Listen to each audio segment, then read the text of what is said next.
Happy morning, students. Today we are talking about this lesson colonialism in Asia and Africa. அதாவது ஆசிய ஆப்பிரிக்க நாடுகளுடைய colony ஆதிக்கம் எந்த அளவில் இருந்துச்சு, அதாவது 19th century அந்த காலகட்டத்தில் வந்து எப்படி இருந்துச்சு என்னன்னு சொல்லிட்டு தான் ஒவ்வொரு இதுவாக நம்ம பார்க்க போகிறோம். இதில் அந்த காலனி ஆதிக்கம் அப்படின்னு சொல்லும்போது இதில் பார்த்திங்க அப்படின்னா கலோனியலிசம் அண்ட் இம்பீரியலிசம் ரெண்டு இருக்குது. அப்போ கலோனியலிசம் அப்படின்னு சொல்லும்போது காலனி ஆதிக்கம். அப்போ colonialism is a process of domination involving the subjugations of one people by another. The term colony comes from the Latin word colonus, meaning farmer. The root indicates that the practice of colonialism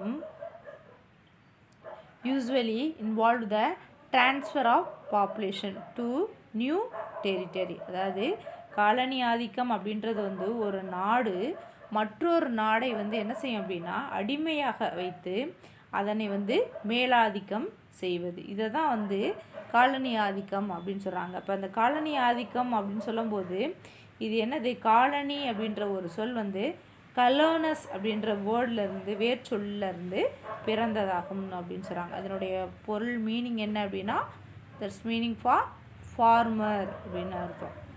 next பார்த்திங்கன்னா imperialism, ஏகாதிபத்தியம் அப்படின்னு சொல்கிறோம். இது என்ன அப்படின்னா imperialism comes from the Latin term imperium, meaning to command.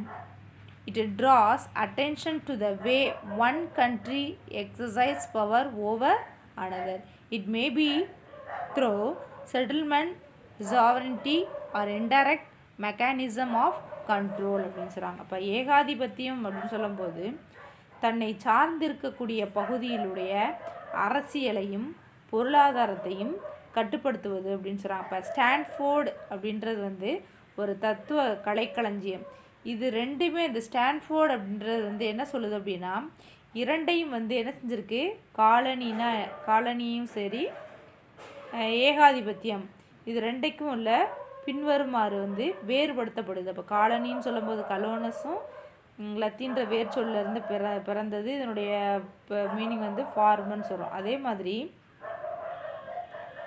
மக்கள் அப்படின்னு சொல்லும்போது என்னது, காலனி ஆதிக்கம் அப்படின்னு சொல்லும்போது மக்களை வந்து ஒரு புதிய இடத்தில் குடியேற்றுவது அல்லது குடியேறியவர்கள் அங்கேயே நிரந்தரமாக தங்கி வாழ்வது, இதுதான் வந்து காலனி. ஆனால் சொந்த நாட்டின் மீதே அரசியல் விசுவாசம் வச்சுருக்கவங்க இந்த அதாவது சொந்த நாட்டிலே வந்து தன்னுடைய அரசியல் விசுவாசம் வைத்திருக்கக்கூடிய அந்த நடைமுறைப்படுத்துறது தான் வந்து காலனி ஆதிக்கம் அப்படின்னு சொல்லி சொல்கிறாங்க. அப்போ இந்த இந்தியன் எக்கானமி அப்படின்னு சொல்லும்போது எப்படி இருந்துச்சு அப்படின்னா இந்த வணிகம் அப்படின்றது வந்து ஒரு 3 பேஸஸாக வந்து நடைபெற்றிருந்துச்சு. அது என்ன அப்படின்னு நம்ம பார்த்தோம் அப்படின்னா இந்திய பொருளாதாரத்தை வந்து காலனி ஆதிக்கமாக மாற்றுவது. We can divide the process of colonialism of India into 3 bases. அதாவது base 1 mercantilist capitalism, base 2 industrial capitalism, base 3 financial capitalism அப்படின்னு சொல்கிறாங்க. அப்போ இந்தியாவை வந்து காலனி நாடாக்கிய செயல்பாட்டை வந்து 3 கட்டமாக வந்து நம்ம பிரித்து பார்க்குறோம். அதில் ஃபர்ஸ்ட் ஒன் என்ன அப்படின்னு பார்த்தோம் அப்படின்னா பேஸ் ஃபர்ஸ்ட் என்னது mercantilist capitalism. Before it gained dominations in India, the East Indian Company carried on a very profitable business selling India made cotton, textile and silks and printed cloth.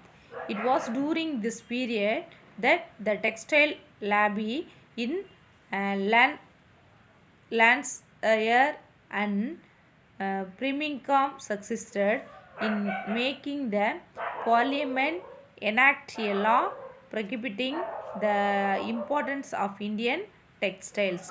Those who were found in possession of or dealing in India cotton goods were fined 200 pounds. The company acquired the Diwani right in 1765. East India Company crushed every industry which come in conflict with British industry. The shipbuilding industry collapsed, manufactures of paper and glass dwindled. India, which had become the landshare of the eastern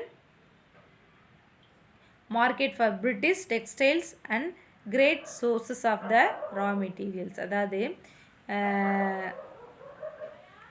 இதில் வணிக முதலாளித்துவம் அப்படின்னு சொல்லும்போது எதை சொல்லியிருக்காங்க அப்படின்னா 18ஆம் நூற்றாண்டினுடைய தொடக்கத்தில் இந்தியாவில் ஆங்கிலேய கிழக்கிந்திய கம்பெனி ஒரு சிறிய சக்தியாக இருந்தது.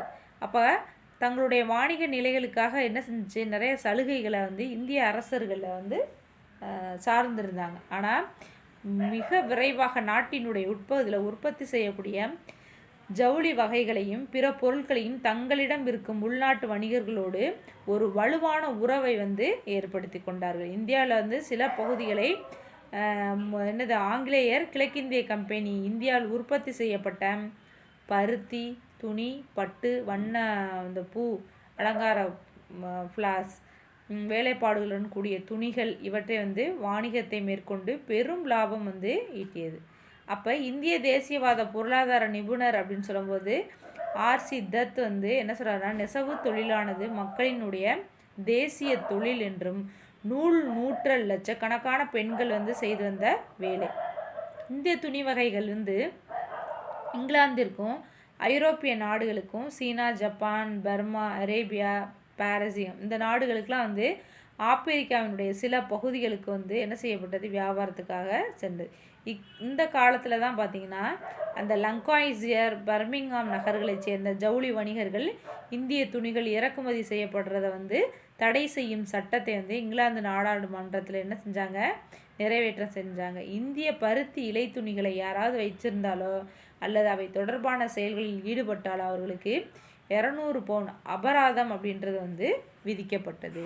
இதுதான் வந்து சொல்லியிருக்காங்க. நெக்ஸ்ட் பார்த்தீங்க அப்படின்னா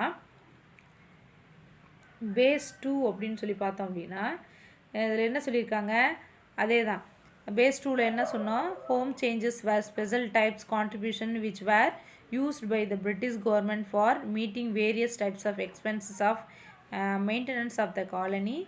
This consists of payment, pension and salaries of British people staying in there and industries earned in the external debt of India.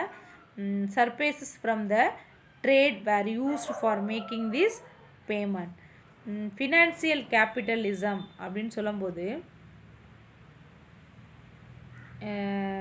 அதாவது இரண்டாவது கட்டத்தில் பார்த்திங்க அப்படின்னா இந்த 19ஆம் நூற்றாண்டின் தொடக்கத்தில் கம்பெனி ஒரு சிறிய பகுதியை ஆளுகின்ற சக்தியாக உருவெடுத்தது. இந்த காலத்தில் தான் வந்து இங்கிலாந்து நாட்டினுடைய துணிகளுக்கு சந்தையாகவும் கச்சா பொருளாகவும் ஆதாரமாக மாற்றப்பட்டது. அப்போ கம்பெனி அரசுன்னு சொல்லும்போது பிராந்திய அரசுகளோடு பல போர் மூழ்வதற்கும் இது வழிவகுத்தது. இந்த போர்களுக்கான செலவுகள் வந்து இந்தியாவின் மீதே சுமத்தப்பட்டது. அதான் home charges.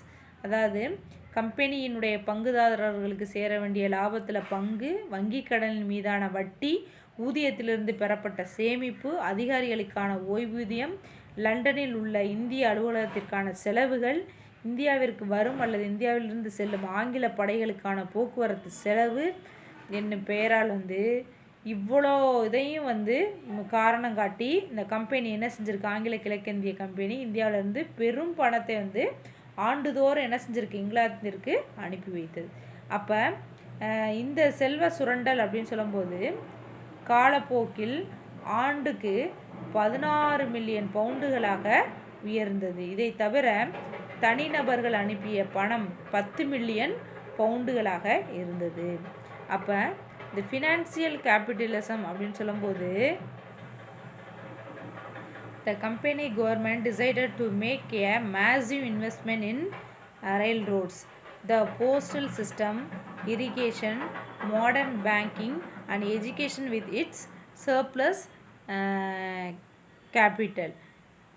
The company, supported by the English Parliament, encouraged British investment in railways with a guaranteed annual interest of 5%. Mining companies were given for the nominal fees and low royalties. Land for cultivations of coffee, tea, paper and rubber was given at the throwaway price. Removing salary in 1843 introduced the indenture labor அப்படின்னு சொல்லியிருக்காங்க. இது next கிளாஸில் பார்க்கலாம்.